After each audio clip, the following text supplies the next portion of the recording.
गुरुदेव के वचनों में विश्वास करना ही गुरु की सबसे बड़ी भक्ति है। केवल गुरु बना लेना और गुरु जी की खूब बातें करना, गुरु जी के खूब ऐश्वर्य को गाना, ये गुरु भक्ति नहीं है कि हमारे गुरु जी पे तो महाराज बहुत बड़ा आश्रम है, हमारे गुरु जी के इतने लाख चेला, हमारे गुरु जी की इतनी व्यवस्था।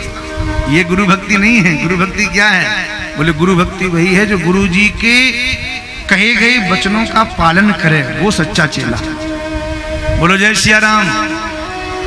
बहुत से लोग हमसे मिलते हैं, वो कहते हैं महाराज हम अपने गुरु जी को इतना मानते हैं कि दुनिया में किसी को नहीं मानते। तो उनसे कहना पड़ता है कि गुरु जी को तो मानते हो, गुरु जी की मानी कभी के नहीं मानी। बस महाराज गुरु जी की पूरी बात नहीं मान पाई। अब थोड़ा बहुत काम धंधा ऐसा है कि झूठ भी बोलना पड़ता है, लोगों को लड़ना भी पड़ता है, उल्टा सीधा भी काम कभी कभी करने पड़ जाते हैं। पर गुरु जी को तो बहुत मानते हैं, पर गुरु जी की पूरी बात नहीं मानते। तो तुमने खाक गुरु बनाए भैया। भक्तमाल में चरित्र है, एक बड़े उच्च कोटि के साधक जिनकी उम्र केवल 25 साल की थी, वो आश्रम में गए और उन्होंने किसी संत के चरणों में समर्पण कर दिया। बहुत से लोग कहते हैं गुरु करो जान के, पानी पियो छान के। गुरु को हम जान के गुरु बनावें। देखिए तसगना वासियों, गुरु को यदि आप लोग जान जाओगे, कोई कहे कि हम गुरु को जान जाएं, यदि गुरु को आप लोग जान गए तब तो आप ही गुरु हो गए, फिर गुरु कहाँ रहे? गुरु को कौन जान सकता है? जिसको कोई ना जान पाए उसी को तो गुरु कहा जाता है। गांव में कोई ज्यादा चतुराई करे ना तो कुछ लोग कहते हैं अरे बड़े गुरु घंटाल हैं, हम जानते हैं, इनकी किसी ने नहीं जान पाई आज तक, ऐसा लोग कहते हैं। तो गुरु को कौन जान पाता है? तो गुरु करो जान के नहीं, बोले गुरु किसको करना चाहिए? गुरु के लक्षण क्या हैं? सुन लो आपको।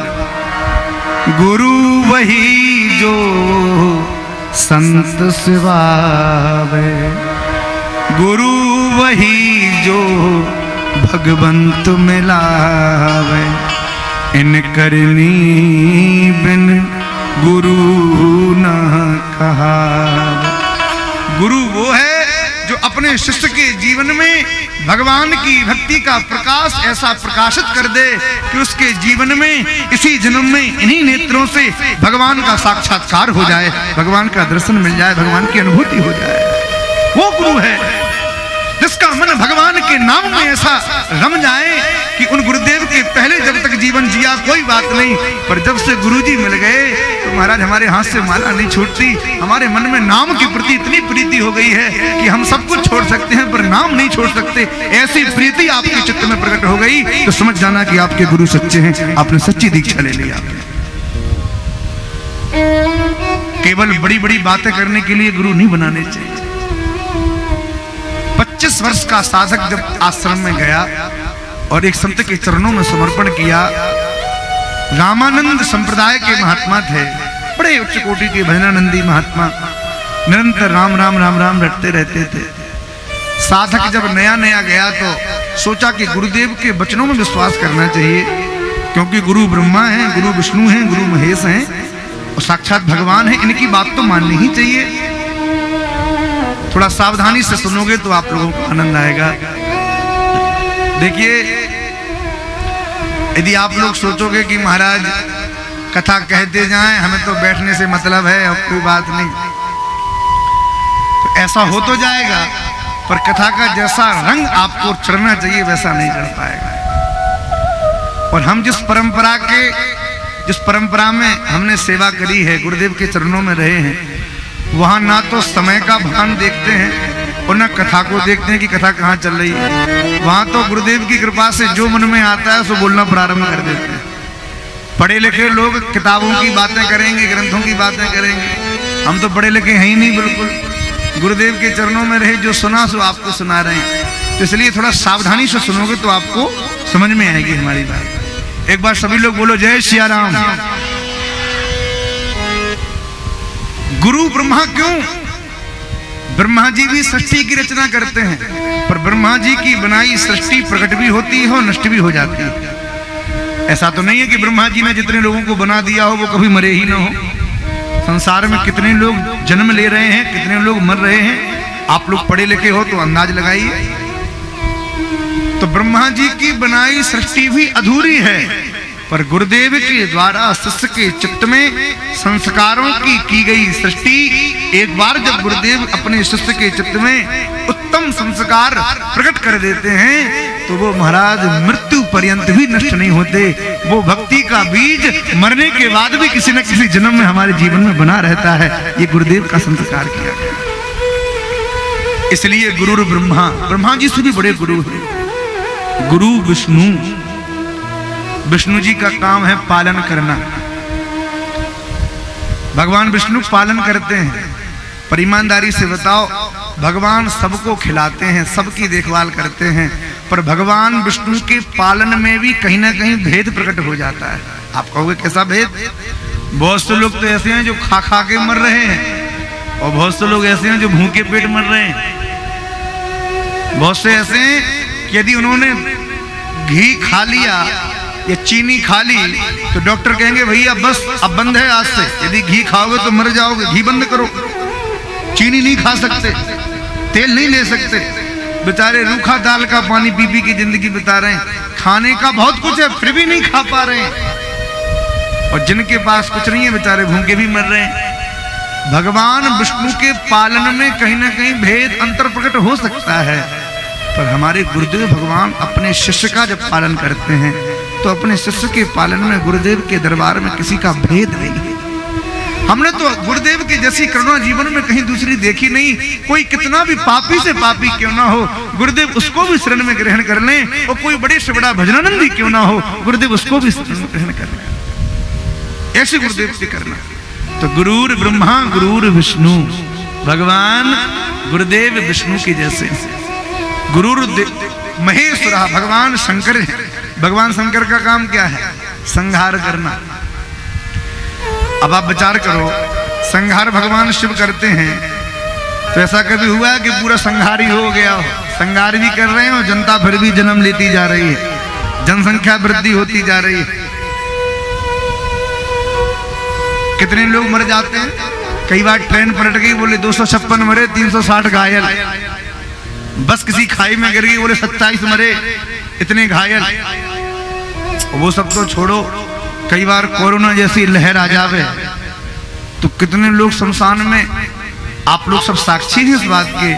आप लोगों ने न्यूज में भी देखा होगा, बड़े बड़े शहरों में तो शमशान घाट पे इतनी लंबी लाइन मुर्दा जलाने की लग गई कि महाराज घंटों की लोग लाइन लगा रखे हैं मुर्दा जलाने के। ये संहार की लीला ही तो है। भगवान शिव के मन में आ गया चलो थोड़ा संहार कर दें भाई, तो भगवान ने संहार प्रारंभ कर दिया। लेकिन आप बताओ, इतने लोग मर रहे हैं तो भी जनसंख्या कम हो रही है क्या? अब तो भारत देश ने चीन को भी पीछे कर दिया। अब तक तो चीन जनसंख्या में ज्यादा था, भारत और आगे पहुंच गया। बोलो जय सिया राम। तो भगवान भोलेनाथ भी अपने संहार की लीला में कहीं ना कहीं गड़बड़ी कर रहे हैं। अच्छे से संहार की लीला नहीं चल रही है, पर गुरुदेव अपने शिष्यों के चित्त के जितने संस्कार हैं, काम वासना लोभ मोह मद मत्सर, जो भी हृदय में प्रकट होने वाले विकार हैं, इन विकारों को जब गुरुदेव अपनी कृपा की दृष्टि से नष्ट कर देते हैं और वह शिष्य साधना पूर्वक गुरुदेव के वचन में विश्वास करता है, तो भैया उसके चित्त में ये कुसंस्कार प्रकट नहीं होते। इसलिए गुरुदेव भगवान शिव है। शिष्य गुरुदेव के चरणों में प्रणाम किया, गुरुदेव के वचन में विश्वास कर लिया। गुरुजी जो कह दे वो शिष्य माने। एक बार गुरुदेव ने अपने शिष्य से कहा कि बेटा तुमसे एक बात कहनी है। जब जब शिष्य कहे कि हाँ गुरुजी कहो, तो गुरुजी कहते आज नहीं कल कहेंगे, कोई बात नहीं कल कह देंगे, आज रहने दो। आजकल के चेला होते तो कहते नहीं गुरुजी अभी बताओ क्या बात, पूरी बात करो, क्लियर करो, भी बताओ। पर वो जब गुरुजी कहें तब हाँ। पहले के जो स्थान हुआ करते थे, उन स्थानों में साल में एक बार गांव में जाके रामत की जाती थी। रामत शब्द आप लोग ना जानते हो, पर रामत शब्द का अर्थ है आज भी कई गांव के आसपास ऐसे आश्रम होंगे जहां के महात्मा गांव में आते होंगे, और चैत्र में जब किसान गेहूं घर में लाता है तो कोई 20 किलो, कोई 11 किलो, कोई 1 क्विंटल, कोई 2 क्विंटल, कोई 5 क्विंटल किसी संत के स्थान में सेवा करता है, उसको रामत कहा जाता है। तो वो शिष्य अपने गुरुदेव की आज्ञा से किसी गांव में रामत करने के लिए जा रहा था, गेहूं उगाने के लिए जा रहा था। गुरुजी ने जाते जाते अपने चेला से कहा, बेटा रामत करके आना, कल तुमको एक बात बतानी है। चेला ने कहा, गुरुजी तो रोज ही ये बात कहते हैं, आज तक तो बताई नहीं। हाँ हाँ गुरुजी ठीक है, कल आ जाऊंगा। चेला तो चला गया रामत करने के लिए। गुरुजी थे वृद्ध, बूढ़े थे, और गुरुजी महाराज उसी दिन गुरुजी के प्राण देह से निकल गए। गुरुजी पधार गए। जैसे ही गुरुजी पधारे, पूरे गांव में, पूरे परिवेश में, आसपास में सन्नाटा छा गया। सबके सब लोग व्याकुल हो गए। चेला जितने भी थे सब गुरुदेव के अंतिम संस्कार की तैयारी करने लग गए। शमशान में लकड़ियां इकट्ठी कर दी गईं। लोग दूर दूर से हाथों में तुलसी लेके जाने लग गए, सूखी हुई तुलसी। बहुत सी भीड़ इकट्ठी होने लग गई। चेला जैसे ही रामत करके आश्रम में आया, और चेले ने तुरंत देखा कि आश्रम में तो एकदम सन्नाटा पसरा है, कोई एक व्यक्ति भी नहीं है। एक बूढ़े महात्मा बैठे बैठे भजन कर रहे थे। चेला ने कहा, भाई कहाँ गए सब लोग? सबने कहा कि देखो कोई नहीं, गुरुजी का शरीर पूरा हो गया, अंतिम संस्कार होने वाला, जल्दी जाओ, नदी के किनारे संस्कार हो रहा है। जो चेला रामत करने गया था उसके मन में आया, नहीं नहीं ऐसा नहीं हो सकता। अरे जिन गुरुजी ने हमसे कहा है कि कल आओ तुमको बात बतानी है, वो गुरु बिना बात बताए कहीं जा ही नहीं सकते। अरे गुरु ब्रह्मा है, गुरु भगवान है, और भगवान कभी झूठ थोड़ी बोलते हैं। अरे भगवान तो सत्य बोलते हैं। वो गुरु हमको छोड़ के नहीं गए होंगे, ऐसा हो ही नहीं सकता। उसने विचार किया कि मैं अभी जाता हूं। जैसे ही गया, आप लोग इस चरित्र को कभी समय मिले तो पढ़ना। संस्कार की पूरी तैयारी हो गई थी। लोग गुरुदेव के शरीर में अग्नि देने वाले ही थे। इतने में ये शिष्य पहुंच गया, आवाज लगाई, रुको रुको रुको रुको। लोगों ने कहा, भाई रुक जाओ, कोई बात नहीं, चेला आया है, अंतिम दर्शन गुरुजी का कर लेने दो, कोई बात नहीं, रोको रोको। रोक दिया संस्कार। चेला आया, गुरुदेव लकड़ियों के ऊपर पड़ा हुआ जब देखा, फूट फूट के रोने लग गया, और मन में विचार करे, नहीं गुरुजी आप हमको छोड़ के नहीं जा सकते, आप ब्रह्मा हैं, विष्णु हैं, आपकी बात असत्य नहीं हो सकती। विचार करने लग गए, हे गुरुदेव छोड़ के नहीं जा सकते। गुरु ब्रह्मा, अरे गुरुदेव यदि इस जीवन में आप न आते तो हमारे जीवन के उन परम लक्ष्य को कौन दिखाता, कौन बताता हमको। आते न वो परमेश जो गुरुदेव के आकार में, रहता अंधेरा ही अंधेरा मोह के संसार में। होते सभी रत भोग में, अपना ही स्वार्थ साधते, है कौन निष्कामी बना देता लगा भव पार में। गुरुदेव के चरणार बिंदों की शरण जब तक न ली, दिन जिंदगी के किस तरह कितने गए बेकार। नहीं गुरुदेव आप जा नहीं सकते। गुरुदेव के चरणों को पकड़ लिया, और गुरुदेव के चरणों को पकड़ के हिलाने लग गया। अरे गुरुजी उठो, आप नहीं मरे हो। किसने कहा कि मर गए? आप तो जीवित हो, आप भगवान हैं, आप झूठ थोड़ी बोलोगे। आपने कहा है कि कल हमें कोई बात बताओगे, बिना बात बताए आप नहीं जा सकते। गुरुदेव उठिए ना। गुरुदेव के शरीर को डुलाने लग गया। गांव के लोगों ने कहा, अरे तो पागल हो गया भैया, दूर करो इसको, देर हो रही है, दूर करो इसको, देर हो रही है। चेले ने कहा, कोई हाथ नहीं लगाएगा मेरे गुरु को, कोई नहीं छुएगा। पक्का चेला था महाराज। वास्तविकता में गुरुजी का शरीर पूरा हो चुका था, गुरुजी पधार चुके थे, पर उस हठी शिष्य ने गुरुदेव के शरीर को अपने कंधे पर उठा लिया। गांव के लोग कह रहे, अरे भैया क्या दशा कर रहा है, अब ये मुर्दा हो गया है, अरे जलने दो, तू क्या कर रहा है। नहीं नहीं मेरे गुरुजी नहीं जा सकते, सो रहे हैं, उठेंगे। गुरुदेव के मृत शरीर को अपने कंधे पे लाद के और पुनः आश्रम में ले गया। गुरुजी की सैया पे गुरुजी को लिटा दिया, और गुरुजी के चरणों को पकड़ के उस सत शिष्य ने 3 बार गुरुदेव को पुकारा, हे गुरुदेव, हे गुरुदेव, हे गुरुदेव। जैसे ही श्रीवाचा गुरुदेव के नाम की भरी कि गुरुदेव तो पधार चुके थे, गुरुजी भगवान के धाम में बैठे थे। भगवान के चरणों में ठाकुर जी ने कहा कि भाई ये आवाज तो तुम्हारे शिष्य की आ रही है। इतनी प्रेम पुकार उसने करी कि वो सप्ताहभरण आकाश को भेद कर भगवान के परमधाम में उसकी आवाज पहुंच गई। भगवान ने कहा कि भाई ये आवाज तो तुम्हारे शिष्य की है। गुरुजी ने कहा हाँ प्रभु आवाज तो शिष्य की है, क्यों बुला रहा है? गुरुदेव ने कहा प्रभु मैं कह के आया था कि तुम आ जाओ तो एक बात बताऊंगा, बिना बताई आ गया उसको। भगवान ने कहा कि देखो अब तुमने कहा है, उसकी श्रद्धा है और तुम बिना बताए आए, लोगों का विश्वास कम हो जाएगा, तुम पुनः जाओ, मेरी आज्ञा है। गुरुदेव ने हाथ जोड़े। गुरुदेव ने कहा प्रभु आपके विधान में ये नियम नहीं है, एक बार व्यक्ति शरीर छोड़ दे दोबारा शरीर में कैसे जा सकता है, मैं कैसे जाऊं? भगवान ने कहा कि नियम बनाने वाले कौन? हम।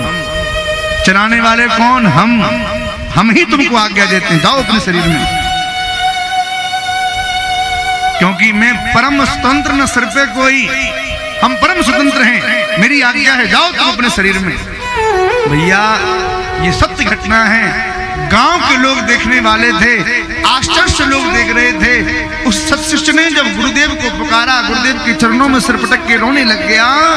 गुरुदेव जो लेटे थे, भगवान की आज्ञा से शरीर में पुनः प्राण आए और श्री सीताराम हरि शरण करते हुए गुरुजी उठ के बैठ गए, चेले को हृदय से लगा लिया। वाह चेला धन्य है तूने भगवान के धाम से भी हमें पुनः वापस बुला लिया, धन्य हो तू।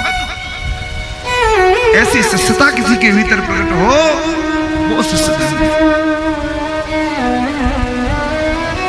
हम लोग जीवन में जीते जी गुरु की अवहेलना करते रहते हैं।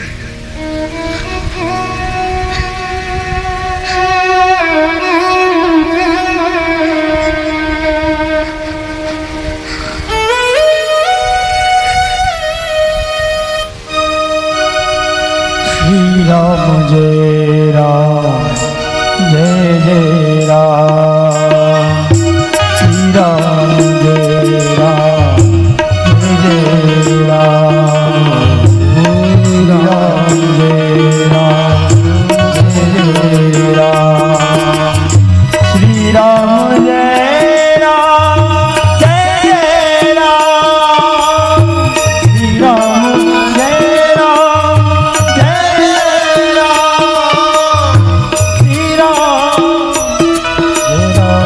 जय राम। बंधो गुरु पद पदुम पराग, बंदो गुरु पद पदम परागा, रुचि सुवास सरस अनुरागा, ओ तुलसी सुवास सरस अनुरागा। गुरुदेव भगवान की। अद्भुत गोस्वामी जी ने गुरुदेव की महिमा गाई। गुरुदेव की कृपा का अनुभव हमको मृत्यु पर्यंत भी करना चाहिए, जिनकी कृपा से ही जीवन के सारे काम बनते हैं। ऐसे श्री गुरुदेव की महिमा गाई और गोस्वामी जी का वंदना क्रम बड़ा अद्भुत है महाराज। ब्राह्मणों की वंदना गुरुदेव ने गोस्वामी जी ने करी, ब्राह्मणों की वंदना के पश्चात फलों की वंदना भी गोस्वामी जी ने करी और संतों की महिमा गोस्वामी जी ने गाई। जीवन में जब तक किसी संत का पादार्पण न हो तो हमारा जीवन बेरंग होता है, जीवन में रंग नहीं आ सकता। और संतों की महिमा से ही जीवन में रंग आता है। ये बात हम नहीं कह रहे, बड़े बड़े महात्मा कौन? वाल्मीकि नारद घट झोंने, वाल्मीकि नारद घट